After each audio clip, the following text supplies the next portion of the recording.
Hello everyone, I am Mrs. Josna Mina and today I am going to explain class 12th business studies third chapter, that is business environment. This is the video number 5 of this chapter and this is given in your PDF number 1, chapter 3. So the topic is new economic reforms. As you know that in the last PDF we explained you about the condition of Indian economy before 1947 and from 1947 to 1991. And now we are going to explain you about new economic reforms. New economic reforms after 1991. So new economic reforms, this is this is the topic related to explaining the conditions of Indian economy after 1991. So new economic reforms means new economic reform refer to those measures or reformative programs which are introduced by Government of India from 1991. Its object is to improving and strengthening the Indian economy or condition of Indian economy. As in the last video, I explained you about the condition before 1991 or the duration or condition of Indian economy from 1947 to 1991. And I explained you that before 1991 means from 47 to 1991 the condition of Indian economy, it was tried to improve the condition of Indian economy after independence, but there was not satisfactory condition up to the year 1990.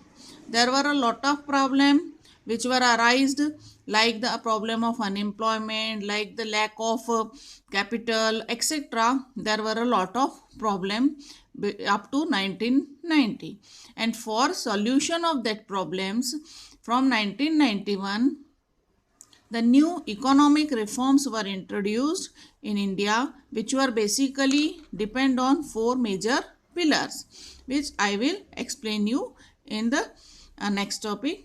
So in the 1991 some of the new economic reforms were introduced.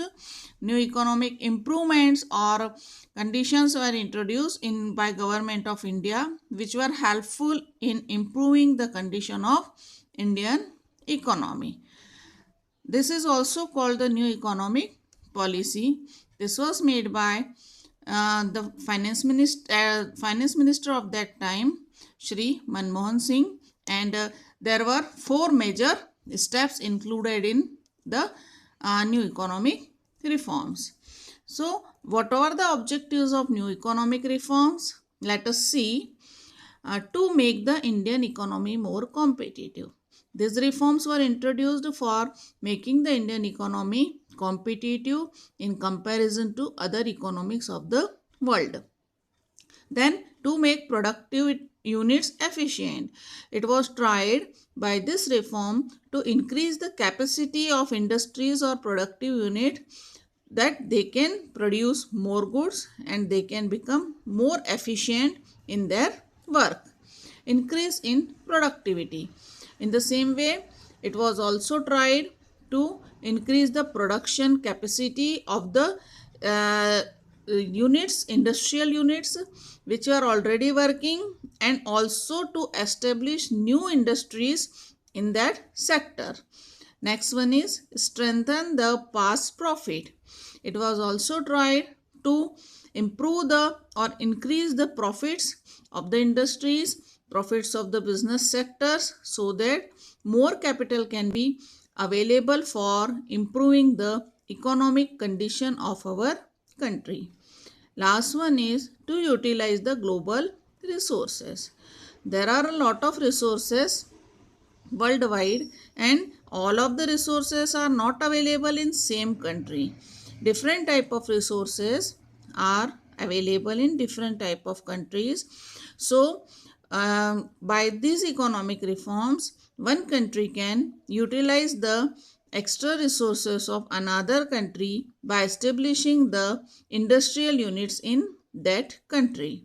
So, for increasing the utilization of global resources, for optimum utilization or for best utilization of the different natural resources of all over the world and the human resources of all over the world, the new economic reforms were introduced. So these were the objectives of new economic reforms. Now, what are the four pillars of new economic reforms? Let us see what are the four pillars of new economic reforms. Generally, new economic reforms given in 1991, introduced in 1991, is based on four major pillars. These four major pillars are as follows. So, we can see easily them in the chart. The first one is liberalization, second is privatization, third is globalization, and fourth is modernization. In short, it is also called LPG.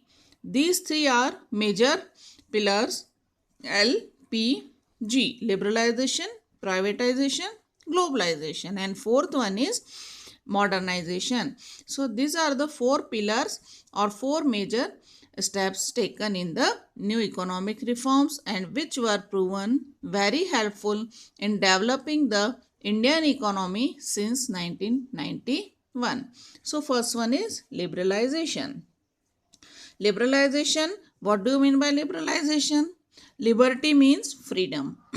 Liberalization refers to the process of removing the unnecessary trade restrictions or unnecessary hurdles, problems in the smooth running of the trade. Before 1991, there were a lot of trade restrictions, problems in this field of trade. So, some of the relaxations are given in liberalization. Next one is privatization. Privatization is the process of allowing the private sectors in the field of business and trade. Private sectors are also allowed in the field of industries, trade, business, etc. But which some of the sectors were completely reserved for government to do the business. But from 1991, many sectors were opened to open to do the business by private sectors or private individual. This is called privatization. Third one is globalization. Globalization refers to free interaction among the economies of the world. Means one country can do the business within another country. The companies or the different type of sectors can go in another country also for their business. The multinational company can come into existence. For example, in India, a number of foreign companies can allowed to come and do their business, so that the different type of services, the quality of a product can be available in our country of international level. Means allowing the different type of foreign companies also in our country to come and do the business. This is the free interaction among the economies of the world. Means one economy of the world can can interact with another economy easily. Foreign trade can become much more easier and possible. Fourth one is modernization. Modernization refers to the process of modernizing the industries. It is the process of using the new equipments, inventions, new technologies in production, modern technologies in production, etc. So modernization means using the modern tools, techniques and equipments in the production method, so that the improvement in the production can be possible. The production can be increased, smooth business activities can be possible. So these were the four basic pillars of Indian economy: liberalization, privatization, globalization and modernization. I explain all of this in a short, but in the next videos, further videos, I will explain about each step or each pillar individually along with its measures. For example, meaning of liberalization, it measures privatization, and it measures globalization and its measures or problems. These all are explained individual, one by one in different type of further videos. Thank you.